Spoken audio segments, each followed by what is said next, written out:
World. और इस physical world में सबसे पहले हम पढ़ रहे हैं fundamental forces in nature. Fundamental forces in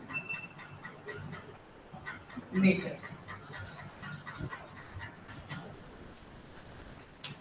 fundamental forces क्यों पढ़ रहे हैं?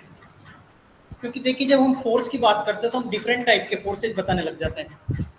इससे पहले आपने 10th क्लास तक 9th क्लास तक उससे पिछली क्लासेज में इलेक्ट्रिक फोर्सेज भी पढ़ा था, मैग्नेटिक फोर्सेज का नाम भी सुना था, फ्रिक्शनल फोर्स का नाम भी सुना था, ग्रेविटेशनल फोर्स का नाम भी सुना था।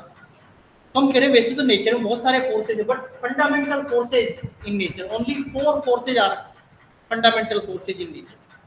नेचर में केवल 4 तरह के फोर्सेज ही फंडामेंटल फोर्सेज हैं। इनमें जो भी फोर्सेज आप डेली लाइफ में पढ़ेंगे वो चारों वो सारे फोर्सेज इन चारों में से किसी न किसी एक कैटेगरी को बिलोंग करेंगे। और फंडामेंटल फोर्सेज कौन से? सबसे पहला ग्रेविटेशनल फोर्स। सबसे पहला फंडामेंटल फोर्स है ग्रेविटेशनल फोर्स, जो आपने अभी डिटेल में पढ़ेंगे, इसको पहले पढ़ा। दूसरा होता है इलेक्ट्रोमैग्नेटिक फोर्स।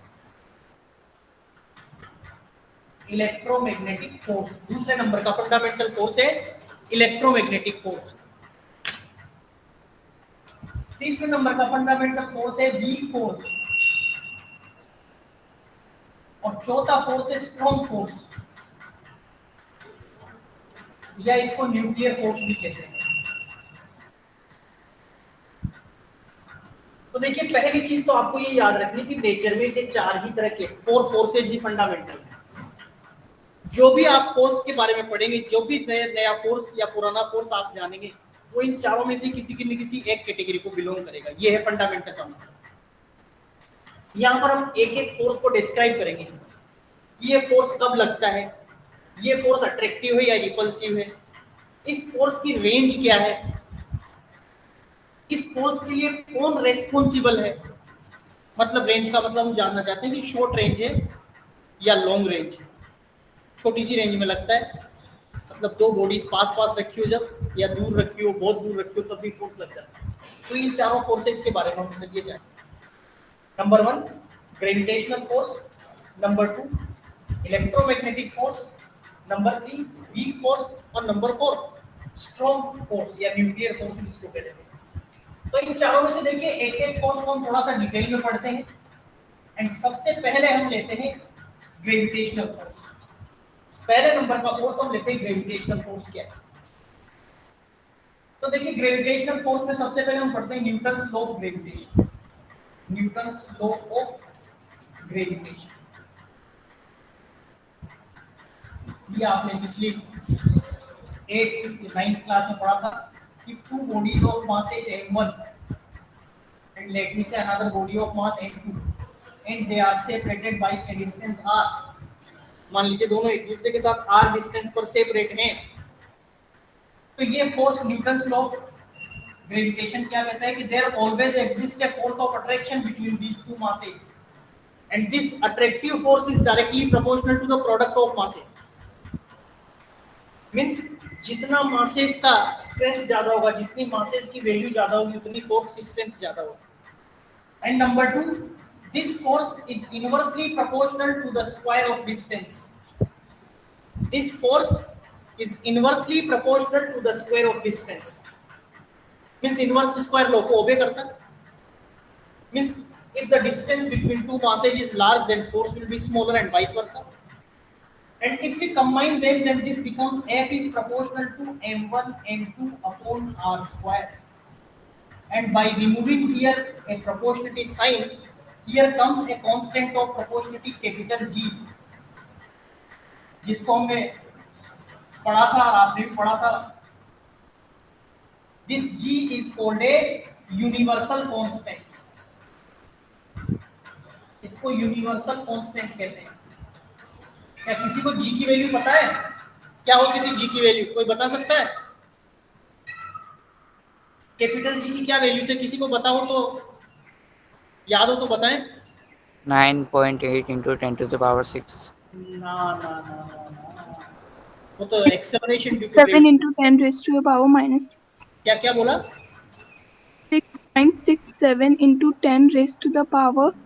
हाँ 6.67 into 10 to the power minus 11,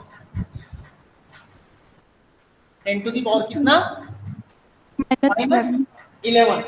और यूनिट यहां से लिखेंगे तो newton into metre square upon kilogram into kilogram, that is kilogram square.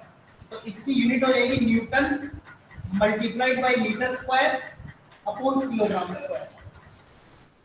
देखिए आगे आपका लेसन यूनिट्स एंड डायमेंशंस आएगा, तो यूनिट लिखना भी जरूरी है कि कैपिटल जी जो यूनिवर्सल कांस्टेंट है इसकी वैल्यू है 6.67 into 10 to the power minus 11 और इसकी यूनिट है newton into metre square upon kilogram square.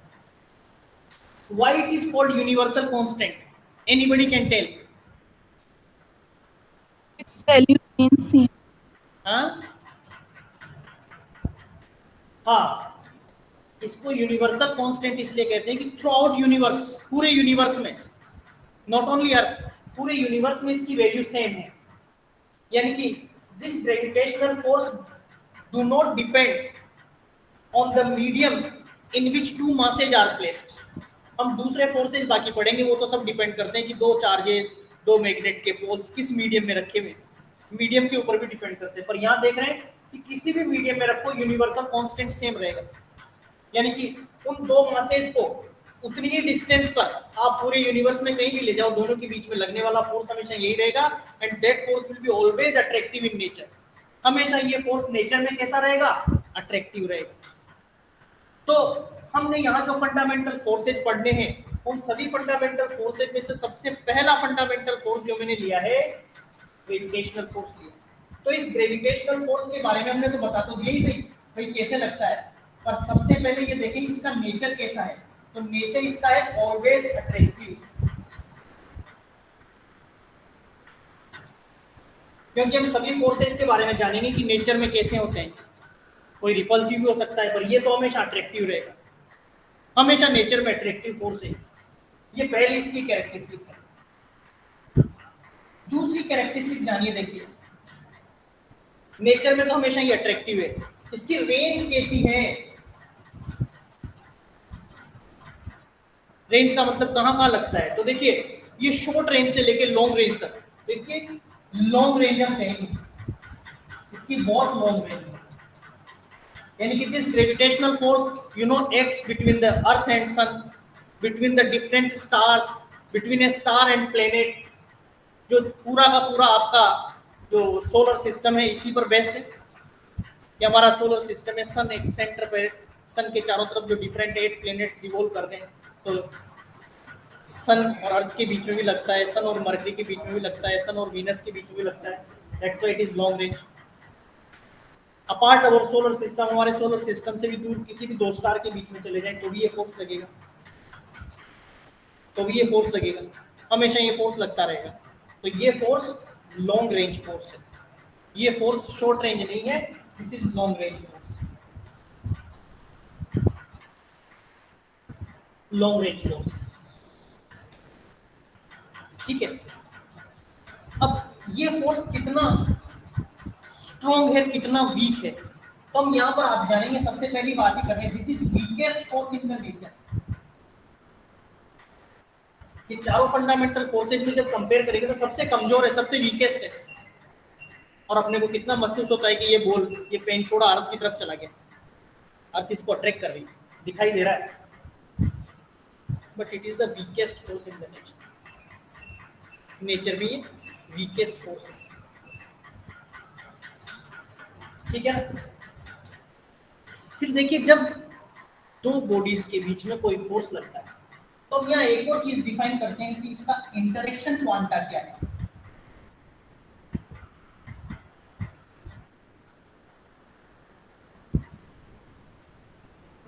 Interaction quanta की फॉर्म में अगर मैं तुम्हें कहूं, तुम जानो तो सिर्फ इतना जान सकते हो कि अगर दो बॉडीज के बीच में फोर्स लग रहा है, इसका मतलब कोई ना कोई चीज का एक्सचेंज होगा उनके बीच में।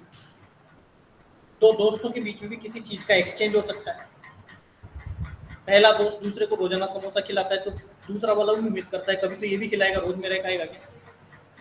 खिलाना खाना दोनों एक्सचेंज हो गया, एक दे रहा है तो दूसरा ले भी रहा है, पहला दे रहा है दूसरा ले रहा है, दूसरा दे रहा है पहला ले रहा है, तो एक्सचेंज कुछ ना कुछ टर्म के फॉर्म में एक्सचेंज हो।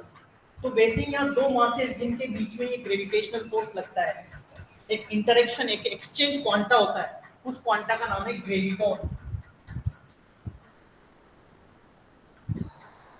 हालांकि अभी तक इसका कोई प्रैक्टिकल एग्जिस्टेंस या इसके बारे में ज्यादा जानकारी आप नहीं जानकारी है। ग्रेविटॉन नाम का क्वांटा एक एक्सचेंज हो। हम सभी फोर्सेज के लिए ये चीजें जानना चाहेंगे कि नेचर कैसा है, रेंज कैसा है, वीकेस्ट है, इंटरेक्शन क्वांटा क्या है, इंटरेक्शन टाइम क्या है,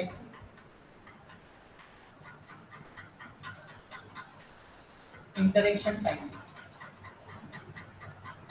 देखिए वीकेस्ट फोर्स क्यों कहते हैं कि अगर किसी फोर्स को एक्ट होने में बहुत कम टाइम लगता हो, फटाफट, जैसे दो मैग्नेट के नॉर्थ और साउथ पोल को ले जाते हैं तो फटाफट अट्रैक्शन दिख जाता है, लाइक पोल्स को ले जाते हैं तो रिपल्सन दिख जाता है, दो लाइक चार्जेस को ले जाते हैं तो रिपल्सन दिख जाता है, अनलाइक चार्जेस को ले जाते हैं तो अट्रैक्शन दिख जाता है। वैसे ही यहाँ दो मासेस को हम तो रख देते हैं, उनमें तो कुछ भी नजर नहीं आ रहा अपने को। मैं अगर दो पेन दो मास इस तरह से रख दूं तो मुझे तो ये नहीं लग रहा कि दोनों एक दूसरे को अट्रैक्ट कर रहे हैं, यानी कि इससे इंटरेक्शन होने में कितना टाइम लगेगा, इंटरेक्शन टाइम इसका क्या है। तो इसका इंटरेक्शन टाइम जो आता है 10⁻16 सेकेंड का है। इतना हाई इंटरेक्शन टाइम है इसका, मतलब इस फोर्स को देखने में तो अरबों वर्ष लग जाएंगे। इस इंटरेक्शन टाइम के बेस पे ही मैं इन सबको चारों फोर्सेज के बारे में बात करूंगा कि कौन सा स्ट्रॉन्गेस्ट है कौन सा वीकेस्ट है, अभी बाकी के बारे में बात करेंगे। बोले इसका पता देखिए एक और चीज, यहाँ से हम एक एग्जांपल और ले सकते हैं। जैसे मैंने कहा ये F is equals to G m1 m2 upon r²।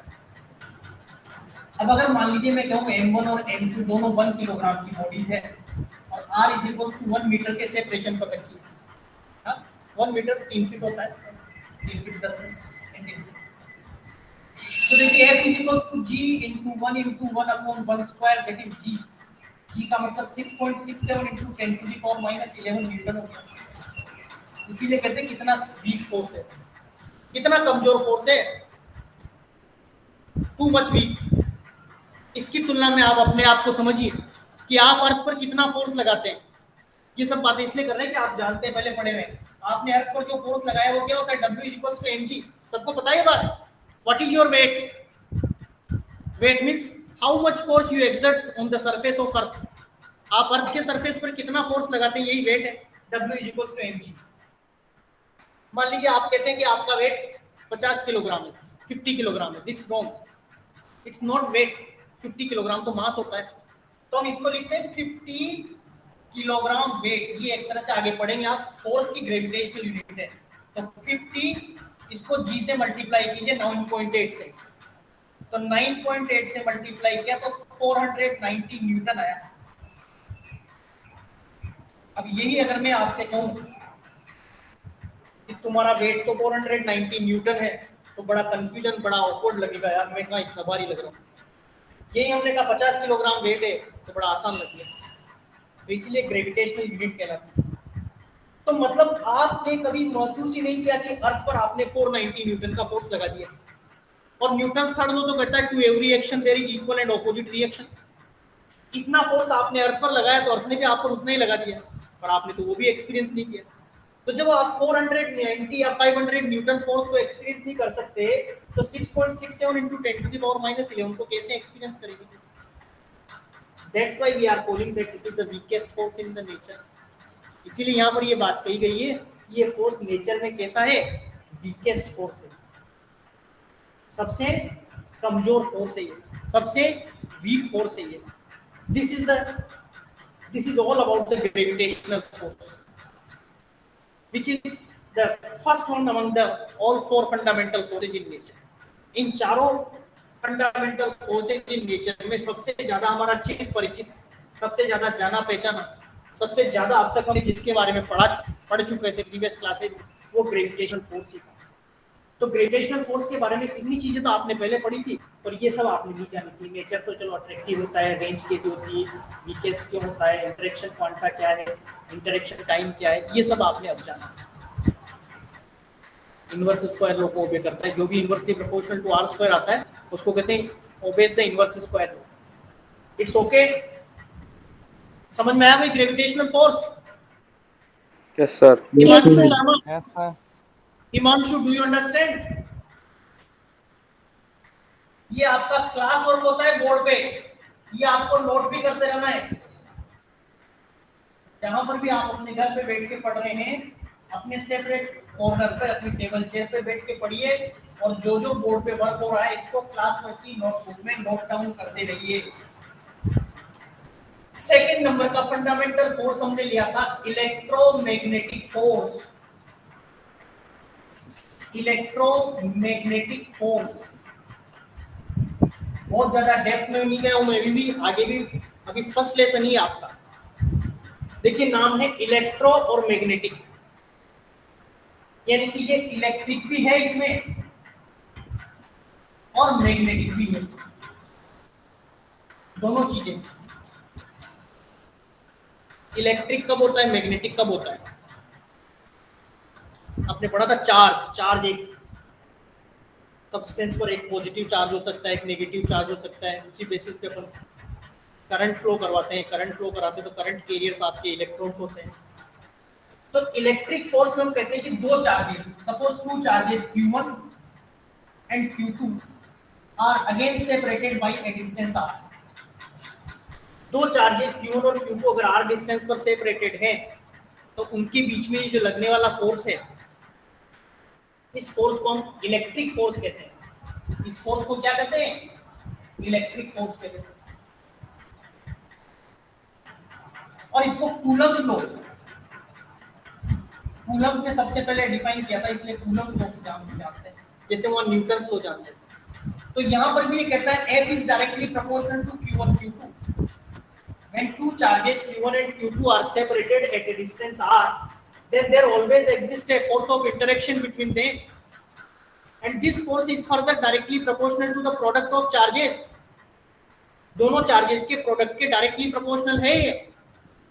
अब प्रोडक्ट के डायरेक्टली प्रोपोर्शनल है तो देखिए दोनों चार्जेस अगर लाइक चार्जेस है, means if Q1 and Q2 both are positive or both are negative, then this force will be repulsive in nature। But if these two charges are unlike charges, means if one is attractive, one is positive and other is negative, then this force becomes attractive। ये classification gravitation में नहीं था, यहाँ पर है, क्योंकि मास एक ही तरह का होता है, पॉजिटिव चार्ज दो तरह के होते हैं, पॉजिटिव नेगेटिव। दूसरा हम लिखते हैं F is inversely proportional to r square. तो यहाँ मैं लिखूं, नोट लगाता हूं कि when Q1 Q2 is more than 0, देखिए ये थोड़ा सा मैथमेटिकल लिखा है मैंने। Q1 Q2 more than 0 होने का मतलब लाइक चार्जेस, देन फोर्स कैसा हो जाएगा? Repulsive.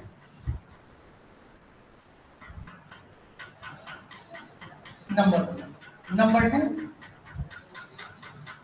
when Q1 Q2 is less than 0, तो फोर्स कैसा हो जाएगा?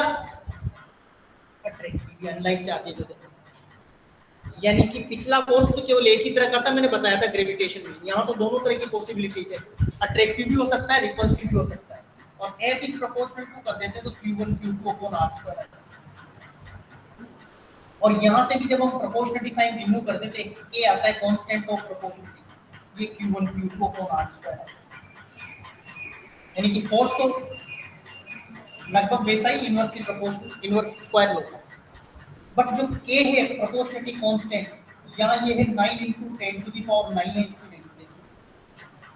फॉर वैक्यूम या एयर के लिए अगर हम कर दें, इसका मतलब यहाँ जो प्रोपोर्शनलिटी कांस्टेंट है उसकी वैल्यू नंबर 1 तो मीडियम पर डिपेंड करती है, डिफरेंट मीडियम के लिए डिफरेंट होगा।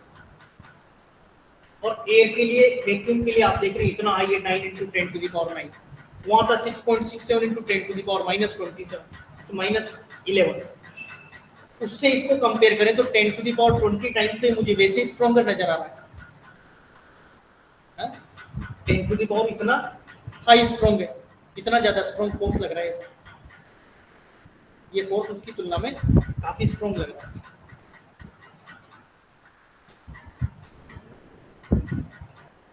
ठीक है ना।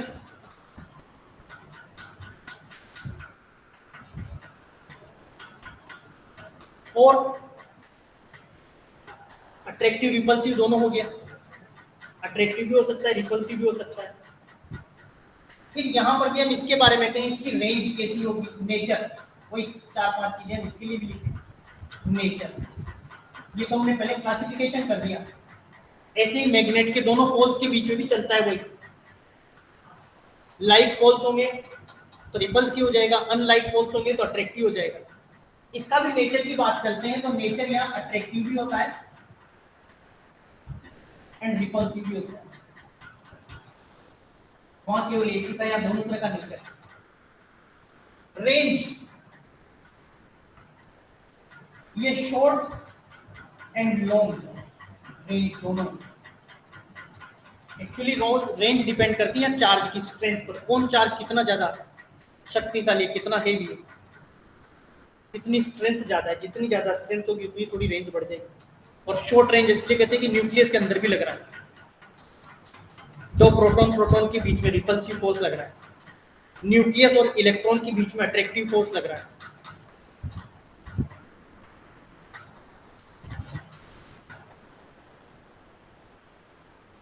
है ना। नंबर 3, नेचर हो गया, रेंज हो गया, इंटरेक्शन क्वांटा।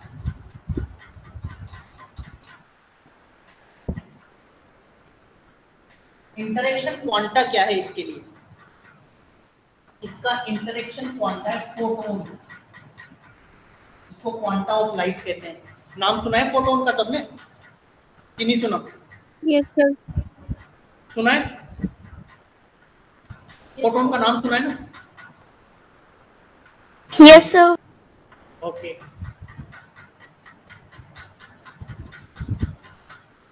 फोटोन का नाम सबने सुना है। इंटरेक्शन टाइम चौथा इंपॉर्टेंट पार्ट,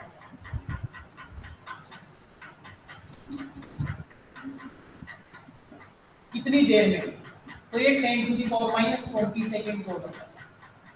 देखिए कहाँ तो 10⁻, कहाँ पर गए थे, 16 सेकेंड, 10⁻16 सेकेंड प्लस में था इंटरेक्शन टाइम, या 10⁻20 सेकेंड आ गया है।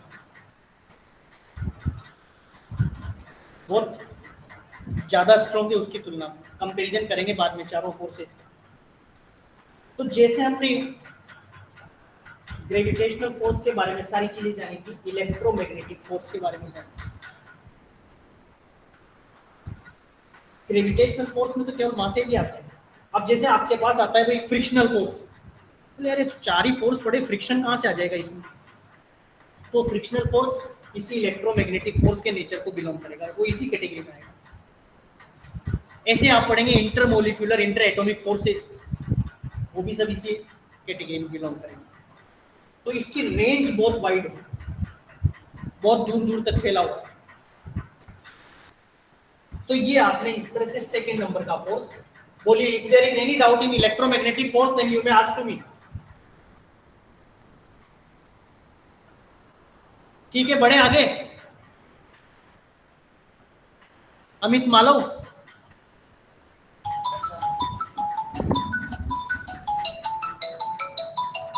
अमित मालव, समझ में आया? Yes sir. चलिए, तो एक और फोर्स नंबर 3 का हम लेते हैं, थर्ड नंबर का, जो फंडामेंटल फोर्स। कौन सा बताया था मैंने, बता सकता है कोई? Weak force. Weak force. देखिए नाम इसका वीक फोर्स है, और वीकेस्ट फोर्स हमने ग्रेविटेशनल को कहा था।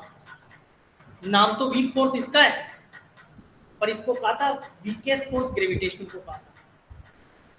तो देखिए वीक फोर्स के लिए अभी तक जो हमने दोनों पढ़ा वैसा कुछ भी नहीं कि दो पार्टिकल्स हैं, उनके मास के डायरेक्टली प्रोपोर्शनल होगा, चार्ज के डायरेक्टली होगा, डिस्टेंस के होगा, ऐसा नहीं।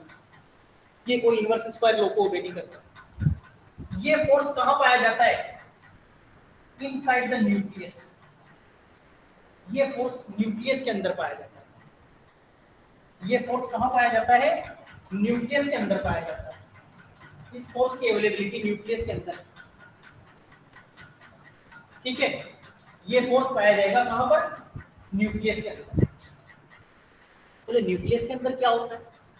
तो न्यूक्लियस के अंदर आप जानते हैं दो तरह के पार्टिकल्स आपने पढ़े, एक प्रोटॉन होता है जिस पर पॉजिटिव चार्ज होता है, एक न्यूट्रॉन होता है जो न्यूट्रल होता है। तो under this weak force inside the nucleus, proton converts into neutron and neutron converts into proton. Later you will read in 12th class that process is called as beta decay. Beta decay दो तरह का होता है, plus और minus. तो उस beta decay में proton का कन्वर्जन न्यूट्रॉन में होता है, न्यूट्रॉन का कन्वर्जन प्रोटॉन में होता है, और उसके लिए रेस्पॉन्सिबल ये वीक फोर्स है। एक कल किसी इक्वेशन में लिख के दिखा सकता हूँ, ये 1 प्रोटॉन है, ये न्यूट्रॉन में कन्वर्ट हो जाता है इस तरह से अंडर दिस फोर्स। जब न्यूट्रॉन में कन्वर्ट होता है तो यहाँ से एक पार्टिकल और निकलता है जिसको पॉजिट्रॉन कहते हैं। ये एंटी पार्टिकल होता है इलेक्ट्रॉन का, और पॉजिट्रॉन के अलावा यहाँ पर निकलता है एक न्यूट्रिनो। न्यूट्रिनो नाम का चार्जलेस और मासलेस पार्टिकल निकलता है। इसी में आगे एंगुलर मोमेंटम कंजर्वेशन की बात करेंगे जब बताएंगे कि ये क्यों आया। चार्ज कंजर्वेशन की बात लेंगे जब ये आएगा। ये एटॉमिक नंबर कहलाता है, ये मास नंबर कहलाता है, दोनों बैलेंस हो रहे हैं। तो ये कन्वर्जन है प्रोटॉन का न्यूट्रॉन में। अब वैसे तो प्रोटॉन का न्यूट्रॉन में कन्वर्जन मुश्किल है, क्योंकि प्रोटॉन की तुलना में न्यूट्रॉन स्लाइटली हेवियर है, energetically not possible. But nucleus के अंदर वीक फोर्स इसको अलाउ कर देता है, वीक फोर्स इसको हेल्प करता है। और ऐसे ही जब न्यूट्रॉन प्रोटॉन में कन्वर्ट होता है तो देखिए एक इलेक्ट्रॉन निकलता है और साथ में एक एंटी न्यूट्रिनो निकल जाता है। एक क्या निकलता है? इलेक्ट्रॉन, और साथ में क्या निकल जाता है? Anti neutrino. ठीक है, तो ये वीक फोर्स के अंदर में होने वाली रिएक्शंस, वीक फोर्स के अंदर में होने वाली ये रिएक्शंस।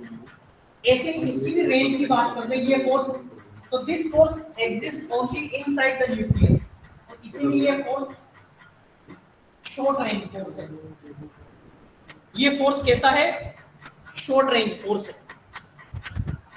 और अगर आप इंटरेक्शन क्वांटा की बात कर दें तो यहाँ इंटरेक्शन क्वांटा जो होता है इसको कहते हैं डब्ल्यू बोसोन्स या इंटरमीडिएट बोसोन।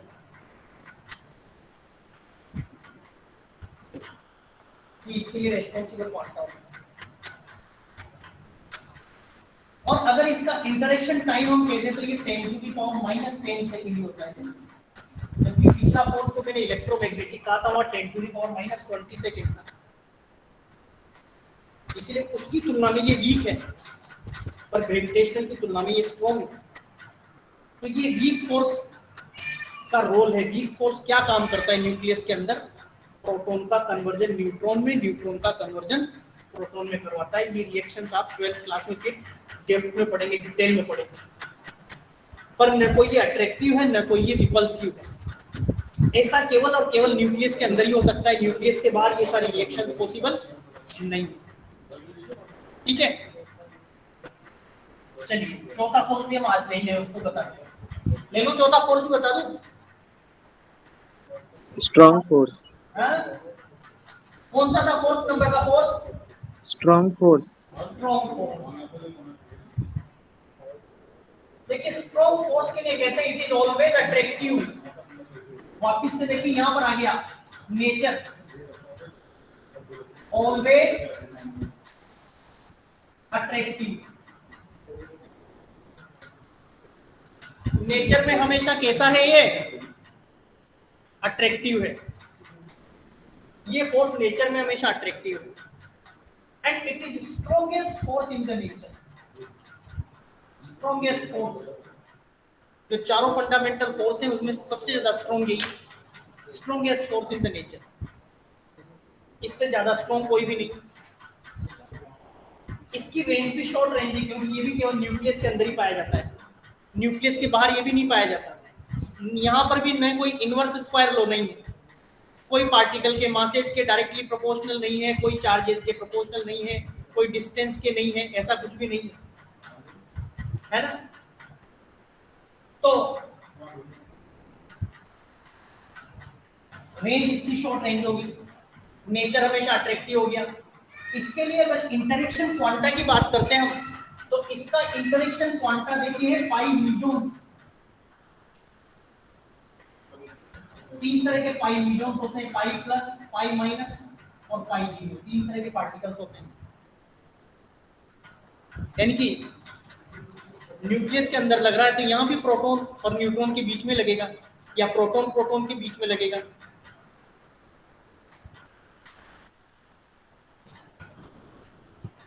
बताते हैं इंटरेक्शन टाइम अगर यहाँ कहेंगे तो 10⁻⁻23 सेकेंड होता है। देखिए कंपैरिजन देखिए, कहाँ तो हम 10⁻16 सेकेंड पर थे, कहाँ 10⁻⁻23 सेकेंड पर पहुंच चुके।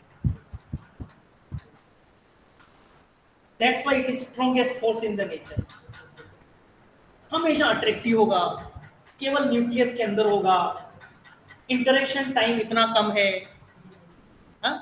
एक्सचेंज इंटरेक्शन क्वांटा यानी कि एक्सचेंज क्वांटा कैसे देखिए, न्यूक्लियस के अंदर प्रोटॉन और प्रोटॉन के बीच में भी फोर्स लगता है, न्यूट्रॉन और प्रोटॉन के बीच में भी लगता है, प्रोटॉन और न्यूट्रॉन के बीच में भी लगता है, न्यूट्रॉन और न्यूट्रॉन के बीच में भी लगता है, हमेशा लगेगा।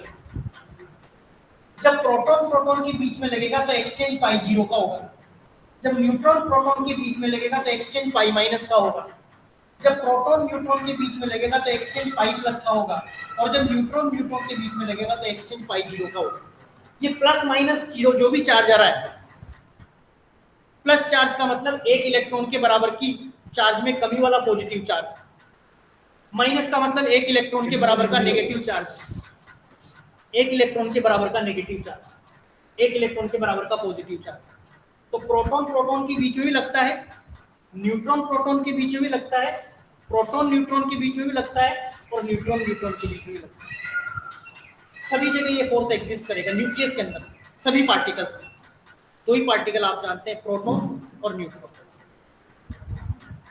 ठीक है, तो ये फोर्स, इस फोर्स की और भी क्वालिटी है। ये फोर्स इन चार तरह की कैसे में हमने कहा ना, तो ये चार्ज इंडिपेंडेंट है।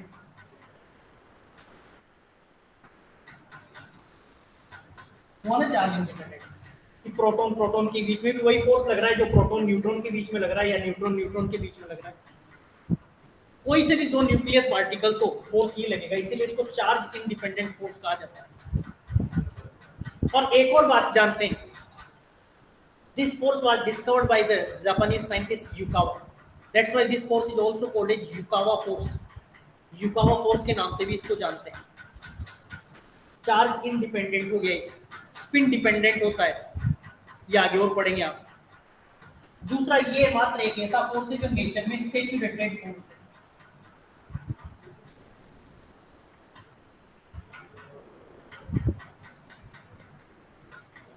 सैचुरेटेड,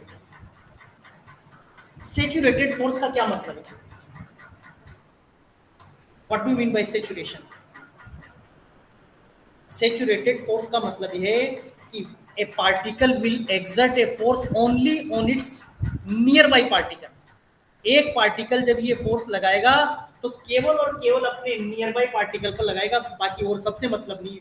जैसे एक न्यूक्लियन यहाँ पर, प्रोटॉन और न्यूट्रॉन को कंबाइंडली मिला के न्यूक्लियन कह देते हैं। एक प्रोटॉन यहाँ पर या न्यूट्रॉन यहाँ पर, इसके चारों तरफ बहुत सारे प्रोटॉन न्यूट्रॉन हो सकते हैं। तो ये अपने से सबसे नजदीक वाला जो प्रोटॉन या न्यूट्रॉन होगा उसी पर फोर्स लगाएगा, बाकी सब पर नहीं लगाएगा। That is the meaning of saturation. और भी ज्यादा इसके बारे में हम पढ़ेंगे 12th क्लास में जब आएंगे। अभी केवल हम चारों फंडामेंटल फोर्सेज को कंपेयर करने के हिसाब से केवल इतना पढ़ सकते हैं। तो ये आपके चारों फंडामेंटल फोर्सेज हमने ले दी। इन फंडामेंटल फोर्सेज को चारों को आप अपनी नोटबुक में लिखें, ठीक है। और एक कंपैरिजन में इनकी टेबल बना सकते हैं। देखिए कभी क्वेश्चन पूछते हैं इनकी स्ट्रेंथ के अकॉर्डिंग असेंडिंग और डिसेंडिंग, तो सबसे कमजोर ग्रेविटेशनल फोर्स, उसके बाद वीक फोर्स, उसके बाद इलेक्ट्रोमैग्नेटिक फोर्स, और उसके बाद स्ट्रॉन्ग फोर्स। अगर हम ऐसे जा रहे हैं तो इनकी स्ट्रेंथ के अकॉर्डिंग ये असेंडिंग ऑर्डर है, और ऐसे जा रहे तो डिसेंडिंग ऑर्डर है। तो 4 फोर्सेस तो आपने पढ़ लिए, जान लिए, पर जनरली एग्जाम में इनको ऐसे नहीं पूछते, ऐसे पूछते write the all four fundamental forces in nature according to ascending order of their strength और according to the descending order of their strength. तब आप थोड़ा सा इसमें चूक जाते हैं, गलती कर जाते हैं। क्यों? वीक फोर्स को बेचारे को सबसे कमजोर समझकर सबसे लास्ट में भेज देते हैं। नहीं, सबसे लास्ट में वीकेस्ट फोर्स ग्रेविटेशनल है, फिर वीक है, फिर इलेक्ट्रोमैग्नेटिक है, फिर स्ट्रॉन्ग। तब आपका एक होमवर्क का टास्क है कि आप एक टेबल बना के इन चारों फोर्सेस को एक टेबलाइज फॉर्म में लिखेंगे। It's okay. अगली क्लास में आगे का पढ़ेंगे, आगे की बात।